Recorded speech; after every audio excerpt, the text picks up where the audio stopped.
Terrific. Good afternoon. I'm Riley Temple, and I am the Collections Growth Specialist for the African American Episcopal Historical Collection at the Virginia Theological Seminary in Alexandria, Virginia. During the course of my research and discussions, I have come to learn that there is an interesting story about parishes that are historically Black and how they got that way in the first place. Okay. And I think I didn't expect, the idea of the collection was to collect and curate the oral histories of Black Episcopalians. But what has been happening almost without trying is that the stories of historically Black Episcopal parishes have been coming in over the transom and are fascinating. Yes. And cannot be separated from the churches from which they were born. Okay. So that's how we will begin, and I will first ask some identifying questions, Fanny, about you, and then about you. Okay.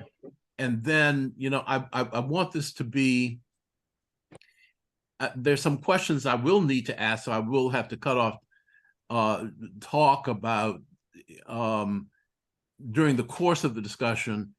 We may have to come back and do that again, but I need to get some information on the record.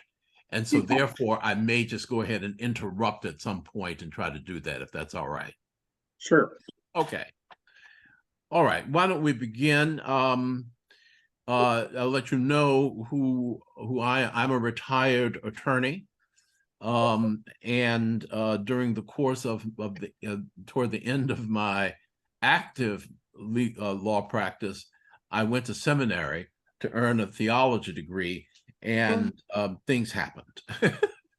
And I did not want to be ordained. I didn't feel any particular call or anything. I was just taking courses.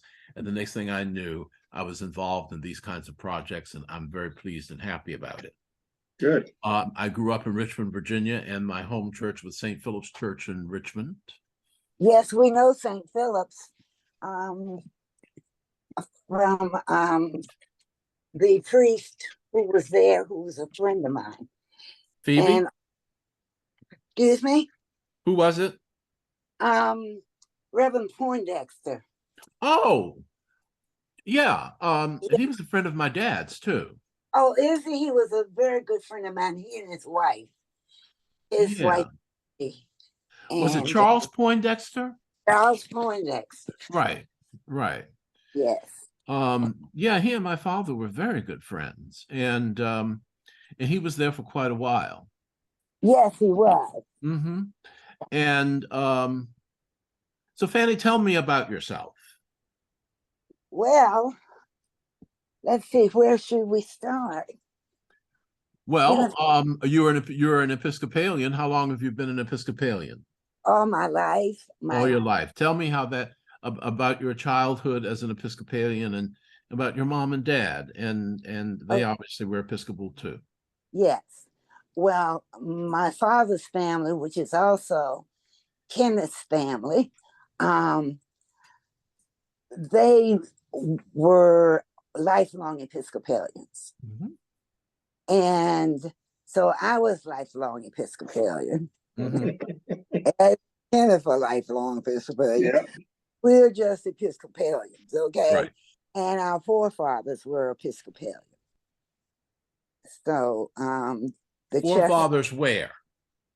In Wilmington. In Wilmington.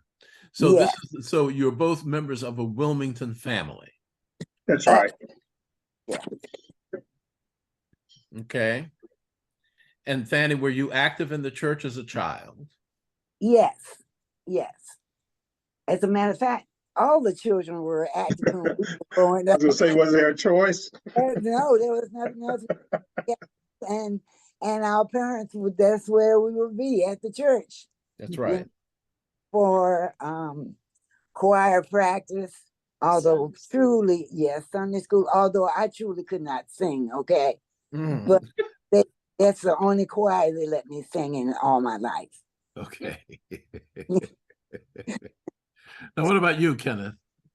We both grew up at St. Mark's here in Wilmington, and I was active in the church as a youth. I was an acolyte and member of the youth group, and that was during the days of Father Curtin, Edwin Curtin, and the church was just very active and alive, and there was always something going on there. But we were closely attached to St. Mark's. Now, was St. Mark's at that time? I assume when you talk about growing up, we're talking about the 1950s and 60s. That's right. Yes. When our churches were full. Yeah. Yes. What, Kenneth, what would you say that church was a pillar in your family and family life? Oh, definitely. Okay. Definitely, it was a pillar in the community and definitely in our family. I lived just about 4 blocks from St. Mark's, so it was easy for me to walk there for different activities. But it was definitely a pillar, if you will, in our families. Yeah. Okay. I want to ask another question, which is, how would you? Obviously, Wilmington had a very large Black population. At And one time. historically, yeah, all right, I want to get back to that. And historically, a population that was very well, among the Black community, that was very well educated. And Yeah. right. True. And Yeah. And also fairly well to do. Mm-hmm. Am I right about that? Talk about that for a second. Kenneth, you wanted to mention something about that. Oh, well, before the massacre in 1898, the majority of Wilmington's population was people of color. Right. And of course, now it's about 13%, something of that nature. But during our time, of course, that was the time during Jim Crow era, where we had separate, but they got the separate part right, but not the equal part. Right. But we had a thriving Black population, middle class. There was a business and professional men, business and professional group. Mm-hmm. There were a lot of Black businesses, Black entrepreneurship, and in fact, the 3 Chestnut brothers had a automobile repair garage together, and so they had a airplane training or facility that Fanny's dad, initiated, and so that's an indication of kind of the Black middle class, if you would. Yeah. Yeah. Be able to fly. Who would have thought about doing that, back in the 50s? A Black person doing that. So Right. I love that. Now, Fanny, did you fly? Well, I tell you what, my brother flew, but my mother was not going to have it. Okay. Yeah. Taking her girls up. Okay. Right. But Robert did fly with my dad, and he would fly over the house and make these little turns and wheelies, and my mother did not like it, so she would not let us go up. But I was going to say there was a display probably at the local airport about the flight school and noting the historical significance of that. So there's a display at the airport now? I don't know if it's still there since they renovated it or not, Fanny. Well, I haven't been there for a while, but Me I either. think that most of them, there was a whole group that I took out there, Hmm. and they did put it in the cases. But I think, if I'm not mistaken, that they have taken most of it away, but kept like one thing, Okay, the airplane they had, and Daddy, and I think there's one with Uncle Wade, with your dad, and right.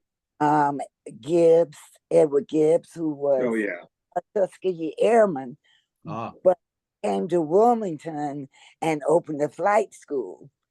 And that's how they learned to fly. And then they had their own little plane uh, that people flew in and out of. Well, and there was Dr. Gray, who was also their good friend of Wade Robert. And right. they flew back and forth to Jamaica, on a regular basis, because that's where he was from. I see. Right. And Yeah. is there, all right, so one of the things I also want to make sure that we talk about before, we end the call is that if there are pictures or documents you think we should be associated with this oral history, I would Yeah. love to be able to include that. So if you have Yeah. copies of that exhibit or information on your flight school, the flight school was opened when?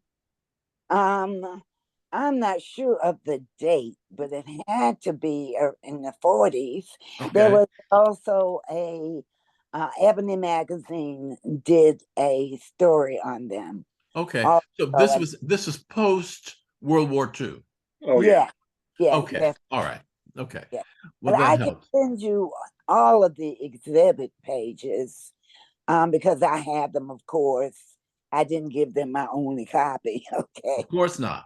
But the other thing is what I want to assure you is that whatever you send me Right. will be preserved in perpetuity Okay. at Virginia Seminary Very good. and fully accessible to researchers unless unless you put restrictions on it. All Okay. right, so let's get to St. Mark's. So let's Right. talk about St. Mark's. Okay. What do you, what your website says that that the people at St. Mark's and the people at St. Paul's worship together at some point. Yes, they did. And it also indicates um that, but it doesn't tell the story about how that separation came about. Okay. And so I'm very interested in that story. Now, Ellen Wieg, who you know at St. Yeah. Paul's, Yeah. Yeah. That's how we got um, connected, Raleigh. Was that's through right. Ellen. She has sent me some very interesting things, one of which, and it's too fragile for me to carry with me, Right. but a copy of the Cape Fear Journal Yeah. Yeah. edition Mm-hmm. that that has a feature article in it about the bell tower at St. Mark's and its completion. Hmm. Okay. So I think we're talking about 1930 something. Okay.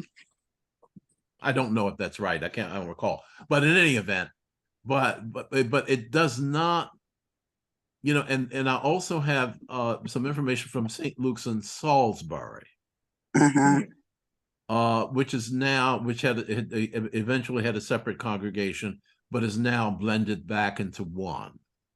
Okay.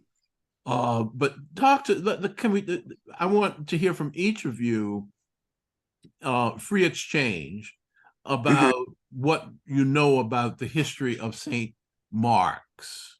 Okay. Well, it was 1869, of course, the African American members left St. Paul's to form St. Mark's. Why? Well, for one thing was they had to sit in the balcony, and at that time, they couldn't receive oral Communion. history of the church because in the beginning, when it was beginning, they weren't allowed to read. Okay. Yes. So after a while, St. Mark's, their people wanted their own place. Yes.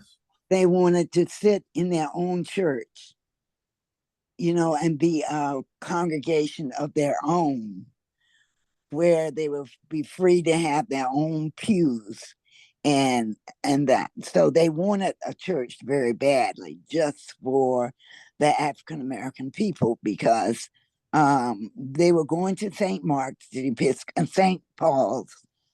The Episcopalians were going to St. Paul's, and they really wanted their own church. Now, so in 1869, of course, is in the middle of Reconstruction, which Wilmington, the blacks in Wilmington did very well. Exactly. But prior to the Civil War, and emancipation, right? I assume that the black Episcopalians were the ones who were still enslaved. Yes. Were owned by parishioners of St. Paul's. Yes, and St. James and all, St. James and St. Paul's. We were the largest Episcopal churches, weren't they, Kenneth? I think so, yeah. Now after in Reconstruction, of course, everybody has been freed in the middle of Reconstruction, right? And the congregation, the blacks left St. Paul's, yes, to found St. Mark's. The same people come do the same thing at St. James. I don't know that there were African Americans attending St. James. I see. Right. I never heard that. You may know, Fanny, but I never heard of African Americans attending St. James. St. James was the epitome of the white Episcopalians who had money. It's the biggest church still downtown. Yes. On 3rd and Market, prominent place. Mm-hmm. And its history goes back to the Revolutionary War. I got it. Right. So do you have any notion of what happened when the blacks decided, or the colored people or the Negroes decided to leave and found their own church? Would you repeat that question? What happened? What happened with the people of St. Paul's? Did they say good riddance? Well, they didn't object, Yeah. They didn't say, we're going to let you sit downstairs and have your own pews. No. Did they give you any money? No, the money for St. Mark's was raised by the people of St. Mark's and by some people in Boston. How did that come about? Do you know? Well,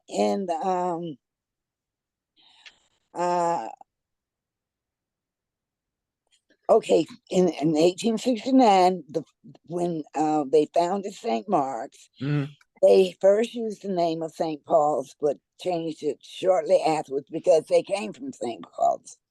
But since I guess nobody wanted to say this is St. Paul's Negro congregation, they changed the name to St. Mark's. And then the first deacon of the church, who later became a reverend, was Charles O'Brady.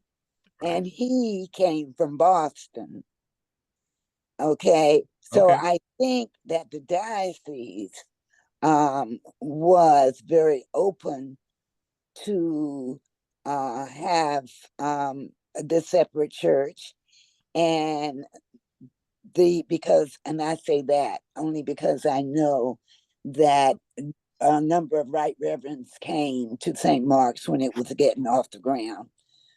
And that was a Bishop Atkinson at that time, Fanny? Yes, Bishop Atkinson. Yes, yes.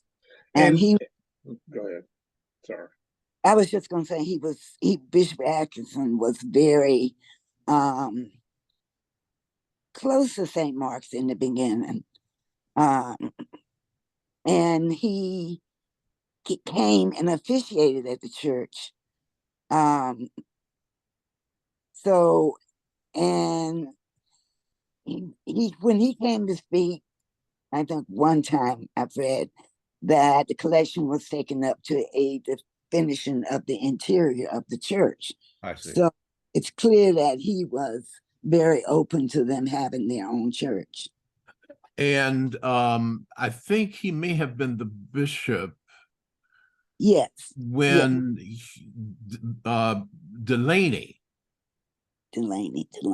Hubert Delaney, was named the archdeacon for colored work in the Diocese of North Carolina.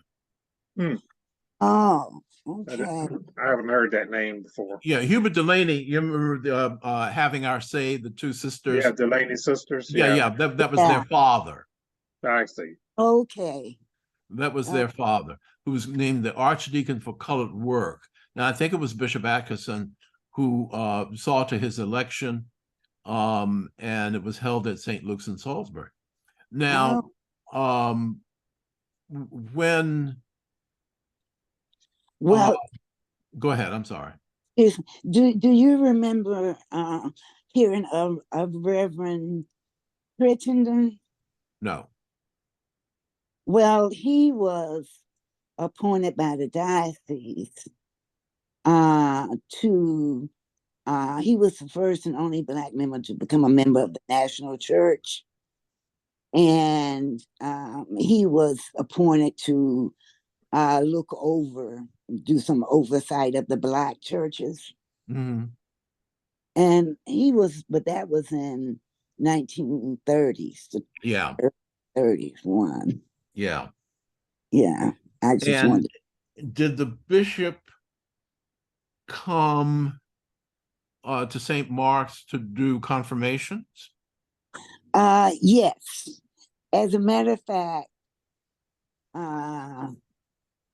yes. And one book that you can see is the burials, confirmations, and weddings, marriages of St. Mark's people from 1869. It's at the North Carolina Museum at the main library downtown in Wilmington. And that has all kinds of, I was able to follow my whole family in there. Wow. My aunt and uncles. That's at the museum, Fanny, or the library? The museum? Yeah, North Carolina room at the New Hanover Public Library. I see. Yes. So there were confirmations. Yes. And Kenneth, when did you come along? And Fanny, I also want to know when you were confirmed. But Kenneth, when were you confirmed? Let's see. I was born in 46, so I was confirmed probably in 58, something along that time. Mm-hmm. But there's a family connection there, and Fanny knows more about it than I do. But there's a dress that the Chestnut family had, baptismal dress, that was passed from family member, and then generation to generation. Oh. And Fanny, I don't know the last person to use that, but we were all baptized in that dress. Yes. Barbara, do you have the dress? What? The dress from the confirmation dress. I have the dress. Barbara has the dress. She was Barbara has the dress. Hey, Barbara. Hey, Kenneth. And hey, Riley. Hey, hi, sister. Oh, how wonderful. Okay. What do you plan to do with the dress? I don't plan to do with it because I was advised not to use the dress again. Right. The who used that dress was my Uncle Bert, who was the oldest of our father's brothers. And I can't tell you exactly the year, but it's written in this book that we have. And so they said, just retire the dress. So that's what I did. Because it was getting so fragile. Yeah. It was Of getting so course. from the years. Well, But, what I but would, Uncle Bert was born probably in 1900 or 1902, something like that, I guess. Oh, yeah. And he was the one who wore the dress as a baby. Right. And so that's 120 years old, Hey, Yes, that's right. right? this Yes, is one of the most moving stories I've heard. Real seriously. And Barbara, you have it, so that's good. yeah. What do you know who made it? I do not. No, we don't. I do not. I know my grandmother, my father's mother, was responsible solely for getting the dress, and I can't tell you who made it. So and really that never came up that anyone would tell me that. But there is a picture of my uncle with the dress on. Bert Bert. Yeah, Bert. Bertram. Bertram. Bertram. Yeah. What so all of you wore that dress. Oh Yeah. yeah. We all What Oh yeah. might I make a suggestion that you look into donating it hmm to a museum Okay. who can preserve it? Have to check into that to see, if it's really, All together. yeah. But we could really get somebody in to. a Well, you'd be presence- surprised that with modern technology, how they can restore. I mean, Right. if it hasn't been used in many years, has been put away in a box someplace. I mean, it's likely that there has been some decay, but I know my son's first daughter was the last to wear it. And at that time, it was really, really fragile. oh, But I will look into it and see Yeah, we can if- look in that. if it's worthy of displaying. I think it should be. I think And so too. take it somewhere to have it restored. We'll then- find somewhere to have well, it don't worry. restored. But before you do that, I think you may want to find out if there's any interest in a museum having it. And Well, I would suggest that you begin, if you don't mind my saying so, at the Smithsonian National Museum of African American History and Culture Right. here in Washington. Right. You don't get better preservation and restoration than the Smithsonian. I know that's true. Yeah. And This is a wonderful story in history. So so what was the subsequent relationship, if any, of between St. Paul's and St. Mark's? Well, the relationship is that all of the blacks who were Episcopalians, whether through slavery and through their masters or whatever, all of those who attended St. Paul's came together and said, we want our own church. Right. And therefore, that's what they went for.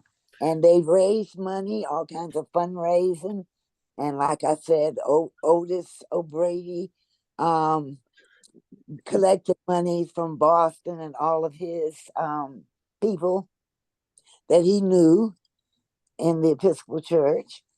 And until finally they got enough money to raise the church. And at St. Mark's, I think I have seen, I think you had this, a picture of the original St. Mark's. Yes. The Well, church is the church now the original structure. yes, it Yes. is. And you can ask Yes. Kenneth about that because he works on the structure of the church, but it is the same, very same. Same structure. Yeah. And do you know roughly kind of the cost of that construction? No, I don't. And the structure is 3 components built at 3 different times. There was the original sanctuary, which is still there and preserved, and we've been doing maintenance work and repairs on that. And then Sure. there was a Sunday school, a chapel area, and then there was a parish hall built. I think the cornerstone is 1953, Jackson Hall. So there were 3 areas there, but I don't know the cost. But the interesting thing is that Wilmington had a lot of Black builders. Yes. One of the original builders was Valentine Howe, Howe, who was a builder. The architect came from Boston. I think Ms. Fanny was talking about His name was original Emerson, priest if coming I from there. recall. I think so, yeah. Right. But Valentine Howe was the builder, major builders of St. Mark's. He was a Black man, and his great grandson lives in Maryland, Harold Harris, and he's still alive and supports St. Mark's. Now, when St. Paul's and St. Mark's separated, when the people left to form St. Mark's, and subsequent to that, from that time to today, oh, I see. What has been the relationship? Oh, between the we two have churches? a very close relationship, don't we? Well, yeah. I remember when my mother died 20 years ago. They were doing some renovation at St. Mark's, and the repast was at St. Paul's. I see. And so that's kind of an indication of how close the relationship is. And a lot depends on the rector there. But I know Rector Dana Whalen was her name. She's since gone, but she would invite St. Mark's over for or different events or to participate in certain activities and so forth. And I knew her from the Diocese of Atlanta, but she's since gone. And there's a new priest there now who I just met at convention last week. I did not know him before, but as Fanny is saying, that the relationship in subsequent years has been good. Well, the priest there now is a man named Caleb Lee. That's right. And he is... That's who I just met last week. Yeah, he's a colleague of mine from seminary. I knew him in seminary. He left Virginia Seminary. Wilmington is his home, I believe, childhood home, and he has returned back to St. Paul's. Now, one of the things that I discovered about St. Paul's is that they said that at some point, their church relocated to the streetcar suburbs. Okay. For the purpose of not having to deal with Black people, because those suburbs of Wilmington, the real estate there that was being sold and built, or the lots there had restrictive covenants, so they couldn't sell to Black people. Oh, yeah, right. But what I believe that was not unusual during those times. Right. The sense I'm getting now is that physically St. Paul's is not very far from where St. Mark's is. Not very far. No. It's actually probably 10 blocks. It's on 16th Street, and we're on 6th Street. a couple Okay, of blocks over, so 12 blocks. okay. Okay.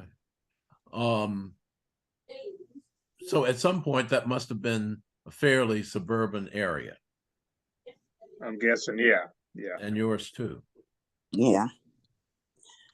Well, Well, we St. Mark's, if you look at the old maps of Wilmington, it's right in the middle of old Wilmington.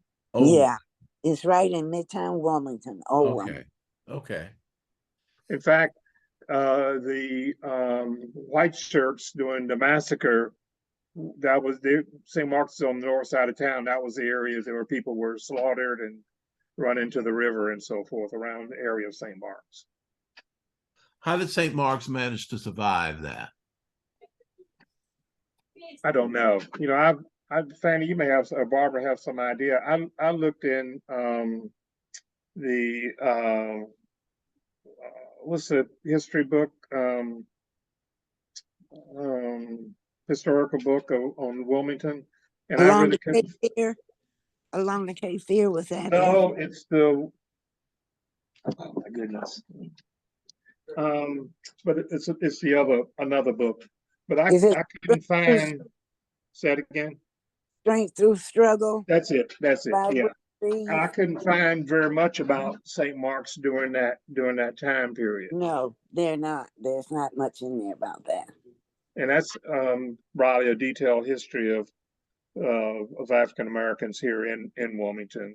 And there's a long sections on St. Mark's and its members. Yeah. And the title, again, for the record, is Strength Through Struggle, the chronological and historical record of the African American community in Wilmington, North Carolina from 1865 through 1950 wow. by William Reed. And it really— What's the last name again? Reed? Reeves, Reeves. Oh, Reeve. Reeves. Yeah. Reaves, not E. Okay, all right. Well, that would be very helpful. But during the massacre, you know, what might surprise some people is that a building that a church there built by and for Black people survived the massacre. Most of the Black churches did survive the massacre. The one that's talked about most often, most churches talk about, is Central Baptist on Fifth and Red Cross. There was a Reverend Kirk. In fact, 2 years ago, there was a historical marker put up in his recognizing him. The white church surrounded that church and threatened to kill him if he came out. But the historical marker was put up because he was the person that documented the 1898 massacre. He wrote meticulous letters, notes on what was occurring, and so that church survived. So apparently the churches were not burned or anything like that, to my knowledge. The older churches, and there are probably 4: there's St. Stephen's, St. Mark's, Central Baptist, and then there's a Presbyterian Chestnut Street that may have been around during that time. Are you the only Black Episcopal church in Wilmington? Yeah, oh yeah. Yes. Oh yeah, for sure. Yeah. And the oldest, probably, are we the oldest in the diocese, Fanny or Barbara? Well, we're in 1869, so I don't know about St. Cyprian or something like that. But it may be. But we're definitely the only one in Wilmington. Right. For sure. And in your youth, how would, you know, generally the Black community describe St. Mark's? They would describe it as a community kind of a church, because we had activities that everybody came to, all the children, teenagers. So St. Mark's is known about everybody in that period, you know. Exactly. Yeah, in high school and elementary school, and And people still talk about, the importance of St. Mark's in the community, how yeah, the parish hall was open. And so I remember going to sock hops there in the parish, yes, having Halloween a party there. That was back when I remember bobbing for apples in a big tub. yeah, yeah. We did. Yeah, we all did that. So to Fanny's point, that was it was definitely the center of a community. Was it known as being a congregation that was well educated and socioeconomically Yes, middle class, upper middle Oh yeah, class, for sure. yeah, definitely. Yes, more so than in a Baptist church, for example? I think yeah, so. yes. I think that, to be honest, most of the people who were middle class, upper middle class blacks, they tend to lean to go to St. Mark's. Now, St. Stephen's, African Methodist, Yeah. I think maybe a couple of years older than St. Mark's, but it also was Chestnut Street. and Chestnut Street. Thank you. Chestnut Street for sure. That's a Yeah. Presbyterian church, Chestnut Yeah. Street. Yeah, they're all really historical black churches, and There was a display a few months ago at City Hall on historical black churches. There were 6, the ones we have just talked about, but some of these came from a family, the Sagewell family, yeah, had some papers that they were of the Baha'i faith, and the Baha'i faith owns those papers, but there was a display of photographs of some of the priests and preachers from these historical churches, back during the 1860s, photographs of the church and documents and records. So it was quite a display. But there was a group of churches in what's we call downtown Wilmington, black churches. right, And one of the things that I learned from that is the ministers or from the North, they were much like missionaries after the emancipation. One was from Canada. I can't remember who that was, or Boston, as Fanny mentioned, at St. Mark's. But a lot of them came to the South, and some of them caused trouble and got in trouble coming to Wilmington as well. mm-hmm. Now, you mentioned Chestnut Street. Yes, Is there a connection? There is a Chestnut Street here in Wilmington. People ask if it's named after our family. I always say no. yeah, It's just named after the street. it's named after the street that it's on. Right, but the street was not named after our family. That's for sure. No, Are you sure?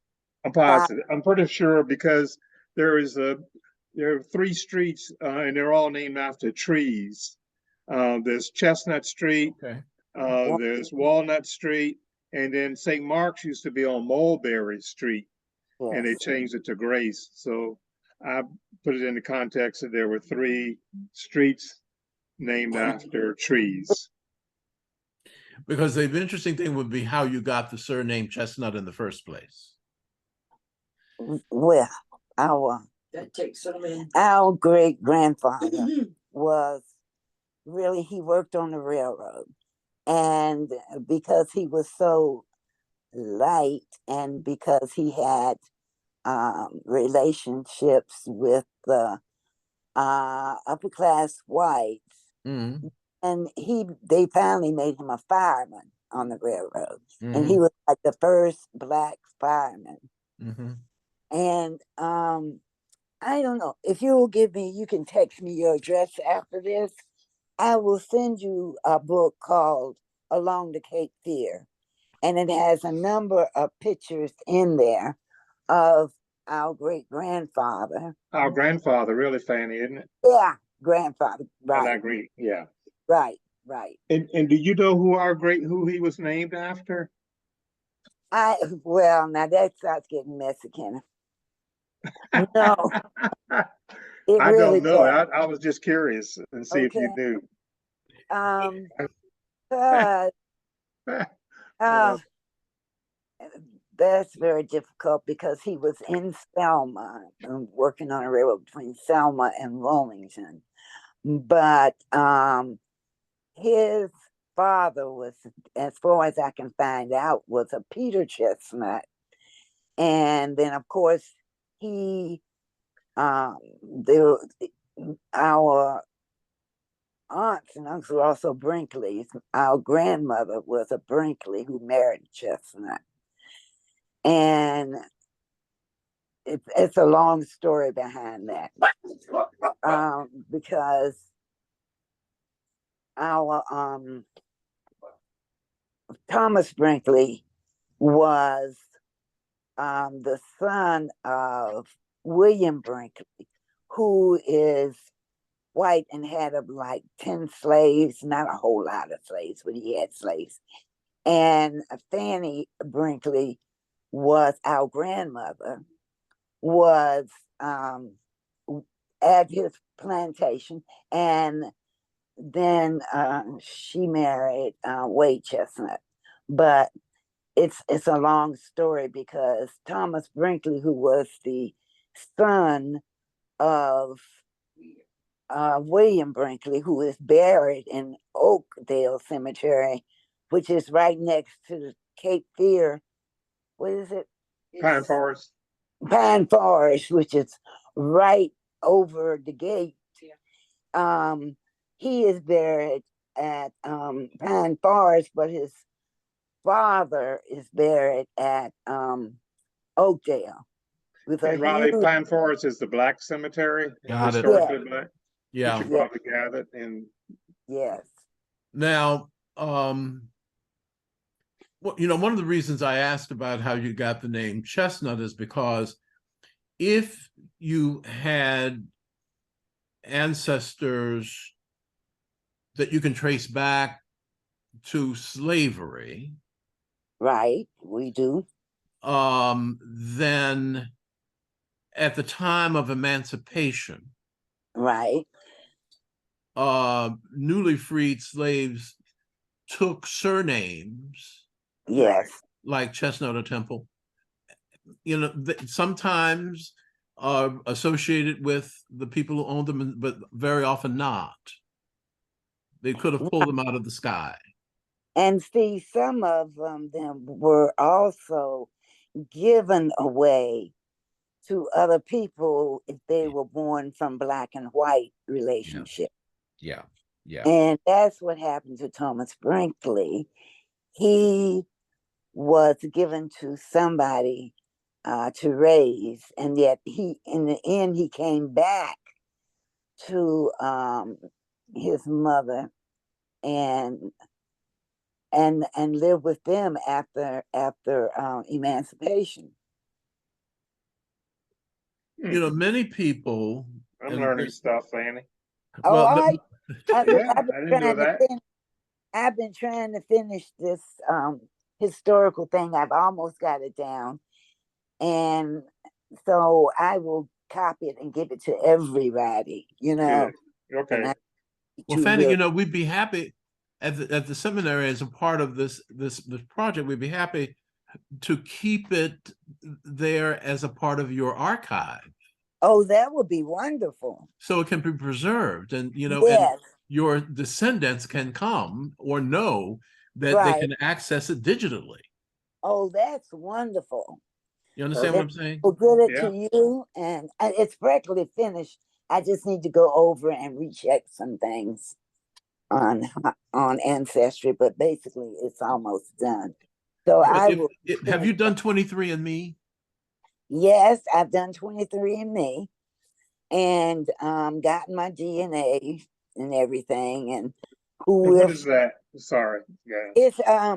It's something like Ancestry, something like Ancestry, but Okay. it traces your DNA, so you'll know where you came from.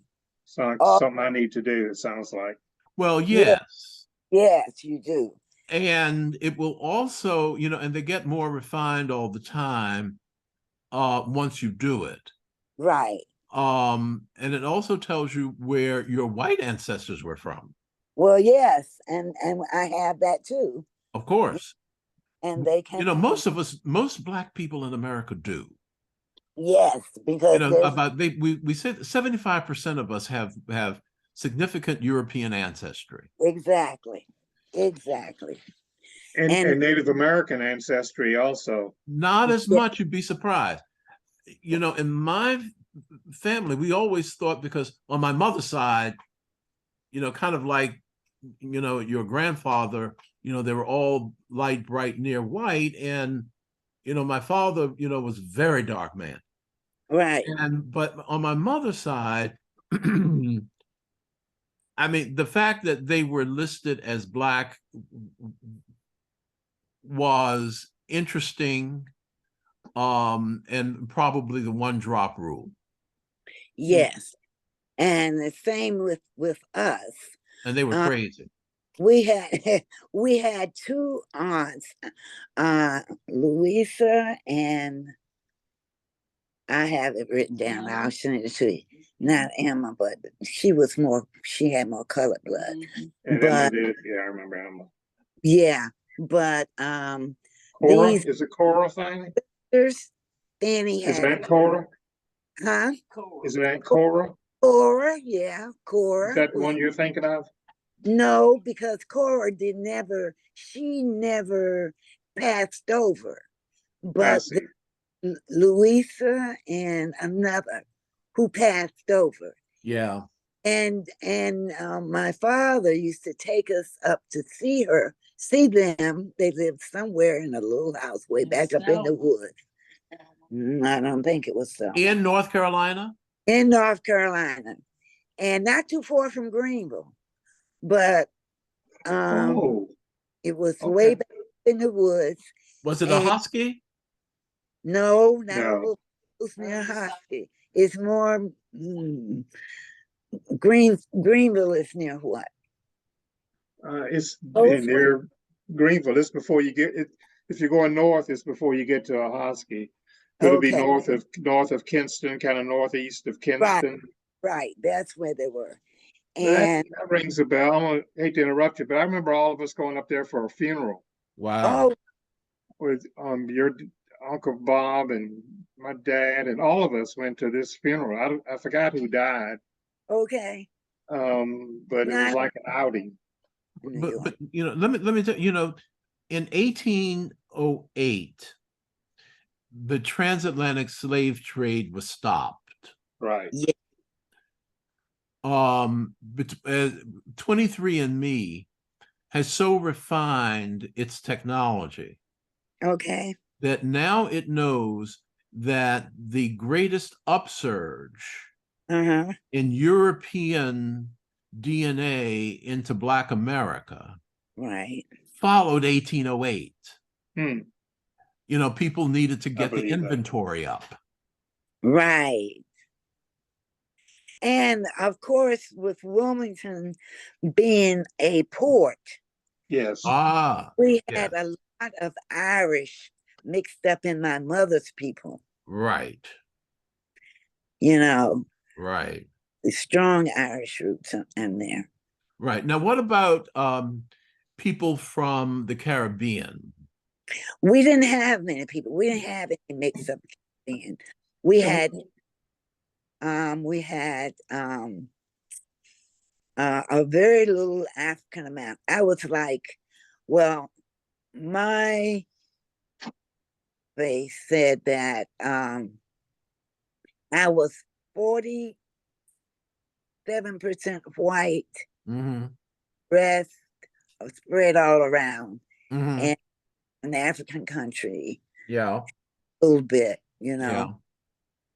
So, but it was like spread all around.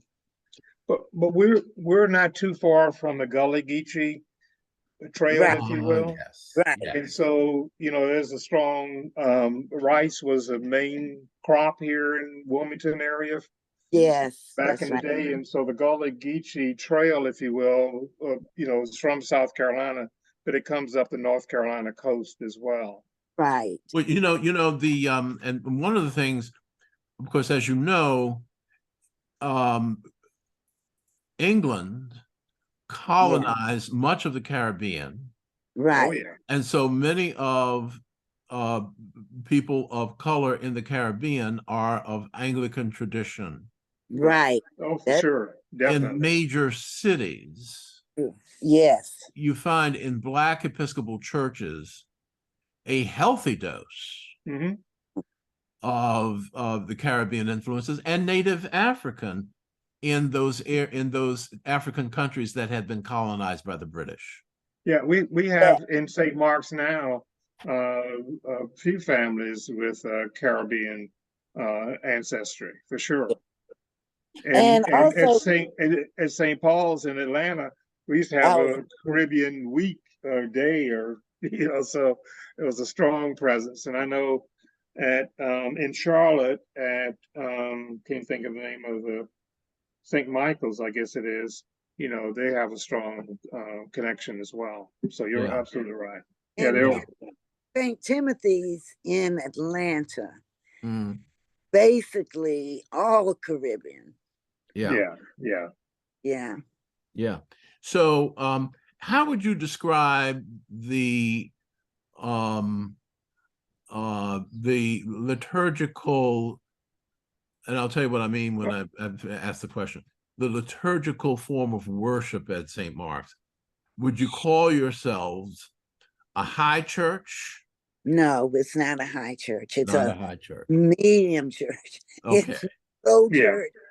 And We- I would say medium because it's not really high, but Right. it's not low. Okay. It's not Protestant either, but it's somewhere in the middle. Yeah. Yeah. Yeah. So you don't do you so there's no veneration of the Virgin. No. Incense Yes. Mm, Occasions. on On occasion. occasion. Yeah. Yeah. Right. Okay. Ronald, let me go back to something you were asking about during our days at St. Mark's. One important part of St. Mark's was a camp that Father Curtin was the director of. It was called Camp Oceanside. Wow. It was a camp for Black kids on Topsail Island in a community called Ocean City, which still is there today. But that camp started in the 50s and went until mid 80s when a new camp was built and Black kids and white kids went to what's now called Camp Trinity. But Camp Oceanside was a camp where Father Curtin was the director, but the Black priests in the diocese all came together for that 2-week session to do different things in the camp. So it would be swimming lessons and Bible study and arts and crafts. And Barbara was a counselor there. Fanny, did you go to that camp? I went to the camp, but I wasn't a counselor. They thought I was too young. Okay. So Fanny, we all went to that camp, and there are kids that still talk about, or adults rather, that still talk about Camp Oceanside. Yes, they And did. and was it, how was it funded? Through the diocese. Oh, is that right? The land was donated by the Ocean City Corporation. Fanny and Barbara's dad was the president of the corporation, but they donated land to the diocese. And then there was a chapel built in 1957. And then the camp was built after that. Before the camp was built, we were in a motel that we would take over for a couple of weeks and have activities up at the restaurant.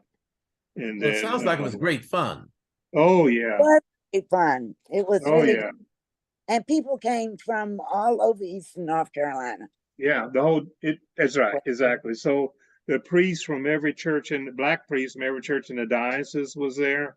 Mhm. Yeah. The bishop would come and visit, And so kids from all over came to that camp. Most were Episcopalian, some were not. Yeah. Right. It was quite a camp, and it's near and dear to most of us, or all of us that attended. We have Yeah. fond memories of that Um, camp. and they did it because Camp Trinity was segregated. Well, it and was we- Camp Leach at the time. Camp Trinity Yeah, was Leach. built after, after that. Thank you, Kenneth. Yeah, Camp Leach. That's Wow. what. You know, this is wonderful. And I'm sure that there are times when you'll see somebody's picture or run into somebody and said, "Oh yeah, remember when we were in camp together?" Yeah, that's true. Yeah. That's true all the time. Yes. All the And time. the other interesting pictures is, I think Fanny has several of them, the confirmation classes at St. Mark's. Yes. Oh, wonderful. I mean, those are Yeah. some terrific pictures. In When this you go booklet, back and pick out people, us in our generation. Yes. Yeah. Yes.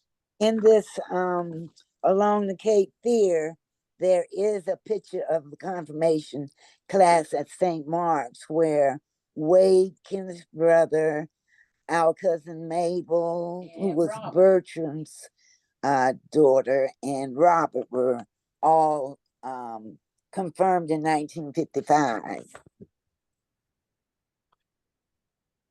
And Well, I'll let me just reiterate. I'm not going to let you alone after this call ends, because what you have outlined for me is a very rich history. Yes. And I'd like you to let us help preserve it for you. Well, we would so appreciate it. We would. All right. That's perfect. Now, the one thing we cannot take Right. is that dress. Oh, yeah. Right. However, why is that, if I may ask? well, we're very good at preserving papers. Okay, gotcha. And digitizing things like that. Right. We don't really know how to do Often that. items. Yes. Okay, gotcha. Okay. You know what I mean? Understand. The two items, we have some, one or two academic regalia files, but that's not a good idea because they are going to fade and crumble away. Right. And because we don't know how to preserve them. And Right. a museum does. The two things that we do have that were specifically given to us, and we keep them unfortunately under lock and key and not on display, which is the bishop's ring for Bishop John Walker, who Oh, was the wow. first Black bishop of the Diocese Wow. of Washington. Wow. Oh my. He was the first Black graduate of Virginia Theological Seminary in 1954. Hmm. And we also have his pectoral cross. Oh. That was all donated by his widow, Maria Walker, who is still with us. Right. And we have a display on our website, vts.edu, about John Walker. So, and that's one of the things all the things that we have in the archive, example of the things we have in the archive about him. Okay. Oh. So, but papers, yes. Artifacts, I guess is the word I was looking for. Artifacts are not our strong suit, and I don't recommend Right. that you send them to us. Okay. Okay. And in this book, which book is this? Images of America Along the Cape Fear. It was written by Susan Block. But anyway. Is it still in print, Fanny? It's still in print because you know what? We all had a copy in the family, but I found some additional copies at a CVS down here on the beach. Wow.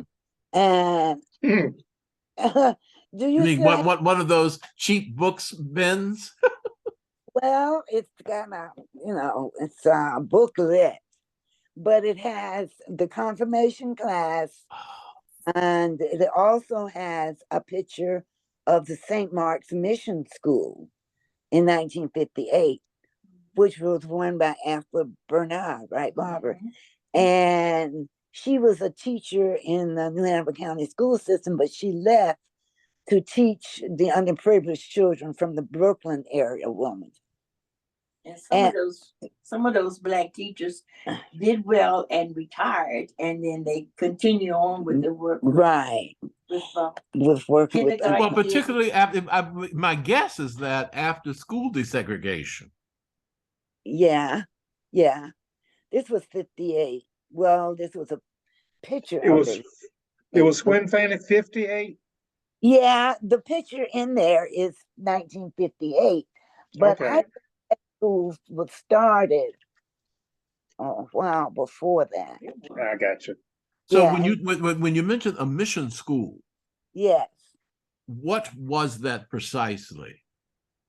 Well, it was a mission of St. Mark's, and when And was it fully well-rounded education or religious education only? it was a well-rounded education. It was primarily for young children.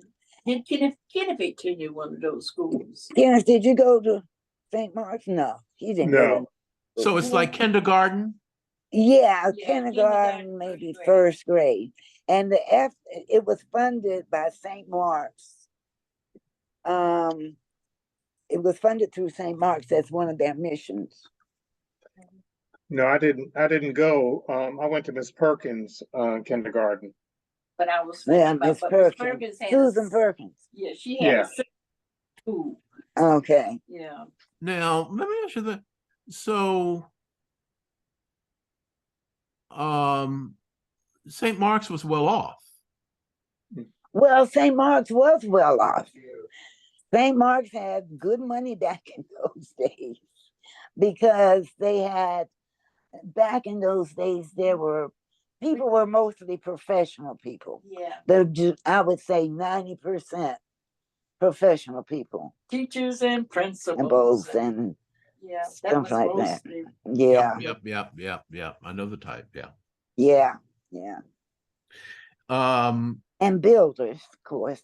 And for whom After building and maintaining their churches yes, was a priority. Absolutely. Yeah. that's right. Not like today. Right, because if you notice, after slavery, after emancipation, there were a lot of carpenters, and they were really great builders, just like Alfred. Yeah. In fact, if you look at the old buildings like the Bellamy Mansion and others, they were not just carpenters, they were plasterers and cement masons and they were artists. All the skilled trades, particularly with the wet trades, were Black. Yeah. In Charleston, South Carolina. Yes. There's that old Black church called I think it's St. Mark's. Oh. And if you go into that church, as I did one day, I just happened into it. I've never seen such glorious millwork in all the days of my life. Right. I know, they were great millworkers. So what they did was take the same skills and artisanry that they put into those old houses, yes, and built our churches. Right. In fact, I know my brother's first wife's father was a plasterer, and he would restore plaster in old houses, but it's a lost skill, of course, but that was throughout the South, particularly, masons, carpenters, etc., who were builders. And Valentine Howe built the addition to the big hospital, which was James Walker at the time. Yeah. So he was of scale as far as being a contractor. Right. And that was in the 1860s and 70s. Wow. Yeah.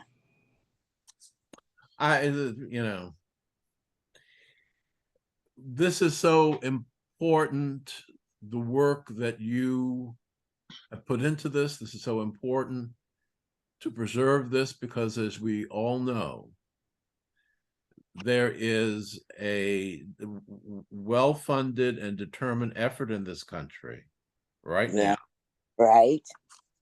to bury all this. That's Yeah. right. There is.